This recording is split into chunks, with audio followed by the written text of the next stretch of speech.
Oke, jumpa lagi dengan Edwin di channel analisis laporan keuangan. Untuk kali ini saya bahas CTRA 2025 Q4 ya, Ciputra Development. Kalau teman-teman ada analisis yang lebih lengkap, lebih akurat, langsung aja tulis di kolom komentar. Oke, kita lihat dulu yang pertama untuk riwayat bagian dividennya dulu ya. CTRA ini saya rasa perusahaan yang baik ya. Kenapa? Karena pembayaran dividen ini rutin ya dari tahun buku 2010 sampai 2024. Ya, yang terpenting 3 tahun ke belakang. Kenapa perusahaan itu harus bagi dividen? Karena perusahaan yang bagi dividen itu adalah perusahaan yang sudah terbukti profit dari bisnisnya ya, dan juga punya kondisi keuangan yang sehat. Jadi yang seperti ini memang layak untuk dilihat lebih lanjut. Nah, sekarang kita turun, kita langsung melihat dulu untuk ke kas tarakasnya ya. Satuannya jutaan rupiah. Oke, kas tarakas yang ini nilainya. Nah, kenapa kita harus lihat kas tarakas? Kas tarakas ini penting karena kas tarakas ini adalah jumlah uang yang ada di dalam dompet perusahaan. Jadi uang kas ini yang ada di dompet ini punya fungsi untuk bayar operasional, ekspansi, dan juga untuk bayar pinjaman ke bank. Jadi nilainya jangan terlalu sedikit ya. Nah, untuk posisi kas tarakas CTRA di sini naik 167 miliar. Ya, naik sekitar 1,64%. Nanti detailnya kita pasti cek di laporan arus kasnya.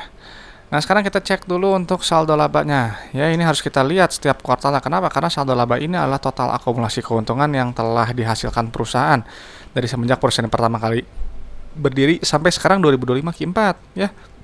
Jadi si CTRA sampai 2025 Q4 itu telah menghasilkan total profitnya sebesar 15,8 triliun di luar dividen yang telah dibagikan. Ya, ini lewat dividen tuh banyak tuh ya. Gitu. Jadi ini bagus ya karena saldo labanya positif, dia bagi dividen juga. Nah, berikutnya kita ke ekuitas milik ya, yang ini nilainya. Nah, ini kita harus lihat gitu ya. Kenapa? Karena ya untuk lihat rasio basic aja ya, PBV. Nah, di sini kita lihat untuk rasio saldo laba terhadap modal awalnya di 1,43 ya, artinya CTRA telah profit sebesar 1,4 kali modal awalnya. Jadi ibarat modal 1 miliar telah profit 1 miliar 400 juta ya, 1,4 miliar di luar dividen yang telah dibagikan ya. Jadi ini bagus ya, nilainya udah di atas 1 juga, udah balik modal gitu. Nah, secara PBV memang ini cukup murah ya di 0,55. Ya, jadi dengan potensi profitan 81% kalau dia mencapai ke book value-nya ya di 1299 per harga 8 April ini 715 ya gitu. Dan memang nilai bonusnya memang sudah di bawah harga, di bawah saldo labanya ya di 0,84. Jadi memang secara PBV saya rasa memang ini udah cukup murah. Nah, sekarang berikutnya ke laba rugi. Ya, kita langsung pilih ke penjualan dulu yang ini nilainya. Ini untuk melihat pertumbuhan perusahaan ya, perusahaan yang baik bertumbuh pendapatannya cenderung naik, dan untuk kinerja CTRA ini naik 12% ya, naik sekitar 1,4 triliun. Nanti pendapatan dikurangi harga modal, nanti kita dapat laba bruto ya, untuk melihat inti efisiensi perusahaan lewat gross profit margin. Misalnya di sini 47%. Artinya kalau teman-teman CTRA, kalau misalnya teman-teman ya jual barang 100.000 itu ambil profit kotor 47.000. Ya gitu, jadi makanya carilah perusahaan yang laba brutonya setinggi mungkin, GPM-nya setinggi mungkin sesuai dengan sektornya ya, karena semakin besar laba bruto nanti juga semakin besar laba bersihnya. Laba bruto nanti dikurangi oleh beban operasional, non operasional, beban pajak, nanti kita dapat laba periode berjalan ya, inti dari laporan laba rugi. Ini kita pindahin dulu, ini kita lihat untuk gross profit tumbuh 13%, bagus. Laba bersih naik kan lumayan ya, naik 25%, 536 miliar. Nah, secara per ini cukup murah ya, di bawah 5 ya, di 4,95 lah. Per itu adalah jumlah waktu dalam satuan tahun untuk balik modal berdasarkan earning per share ya. Jadi kalau misalnya beli pernya 5, setidaknya holding periodnya 5 tahun gitu ya, harapannya dia udah balik modal gitu ya. Jadi memang PBV murah, pernya murah gitu. Biasanya yang seperti ini ciri-ciri yang disukai oleh salah satu mungkin investor legendaris kita ya, yang ada di Indonesia gitu, karena memang beliau biasanya pakai per rendah, PBV rendah ya, tapi siapa tahu gitu ya gitu. Jadi ini sebenarnya terlihat menarik ya CTRA. Oke, sekarang kita lihat ke penerimaan kas ya, yang ini nilainya. Di sini kita lihat untuk penerimaan kasnya sayangnya di sini rendah ya, 72%. Penerimaan kasnya adalah jumlah uang yang customer bayar ke perusahaan. Ya, jadi kalau misalnya rendah seperti ini 72%. Artinya kalau misalnya teman-teman jual barang 100 juta, customer bayar cuma 72 juta. Ya, ini penerimaan kasnya rendah. Gitu. Jadi kalau sisa 28 jutanya kemana? Itu berubah jadi nanti piutang yang nanti harus ditagih. Ya, jadi jangan sampai nggak tertagih. Karena apa? Uang kas yang dikumpulkan itu punya fungsi kan tadi untuk bayar ini semua ya, aktivitas perusahaan gitu. Cuman kembali kalau perusahaan yang bergerak di properti seperti ini, Ya kan karena mungkin pembayaran nggak selalu full ya gitu. Jadi memang penerimaan kasnya kadang mungkin naik turun gitu ya. Cuman harapannya ya harus ini ya tinggi terus gitu supaya nggak terganggu gitu. Cuman kalau melihat dari riwayat bagian dividen yang rutin sepertinya saya rasa memang sudah termasuk apa ya, maksudnya sudah diantisipasi lah untuk manajemen perusahaan saya rasa. Nah, di sini penerimaan kas turun ya 16%, 1,7 triliun. Nah, uang kasnya kita gunakan untuk bayar operasional dulu, nanti kita dapat net CFO ya yang ini nilainya. Nah, ini nilainya positif ya, artinya bisnisnya menghasilkan uang tunai. Gitu. Jadi uangnya nggak habis hanya untuk bayar operasional aja.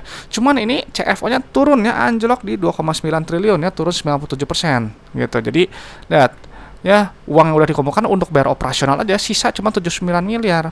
Ya kalau sebelumnya masih ada 2,9 triliun sisanya gitu. Jadi makanya penting sekali untuk perusahaan nanti dilihat ya untuk manajemen kasnya gitu ya, penerimaan kasnya.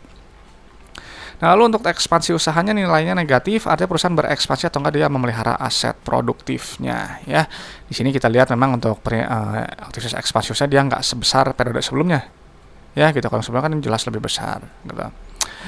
Nah, selanjutnya untuk aktivitas pendanaan di sini nilainya positif, artinya perusahaan mengambil pinjaman ya. Kalau nilainya negatif kayak yang sebelumnya, artinya perusahaan lebih cenderung melunasi pinjaman dan juga bayar dividen.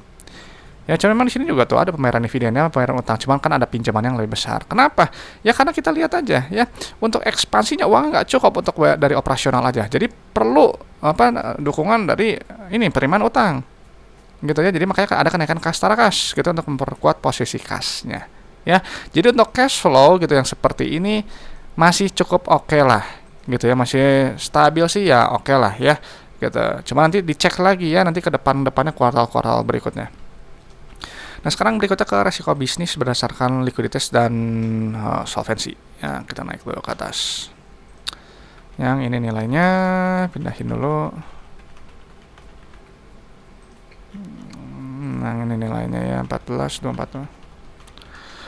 Nah, di sini 13, 3081. Oke, ya di sini kita lihat untuk rasio lancar dia kuatnya di 1,9, kas juga tinggi ya di 0,73 gitu. Untuk sebuah perusahaan seperti ini saya rasa sehat gitu ya.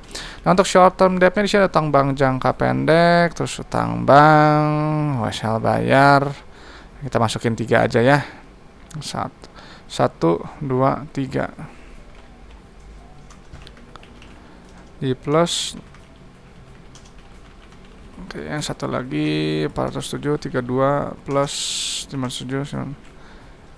Oke, ya di sini kita lihat ya untuk rasio kas terhadap short termnya di 2,57 ya, artinya utang depan mata harus lunas kurang dari setahun itu kan berapa tadi 4 triliun. Ya, uang di dompet ada 10,3 triliun ya, jadi dengan bisa mudah dilunasi ya, nggak ada masalah likuiditas di sini ya ini. Oke, gitu. Nah, lalu untuk liabilitasnya jangka panjang kita pindahkan yang ini nilainya. Di sini DR masih rendah ya, terkendali ya di 0,78. Untuk long term debt-nya di sini ada 2 aja lah, yang ini ya kita masukin.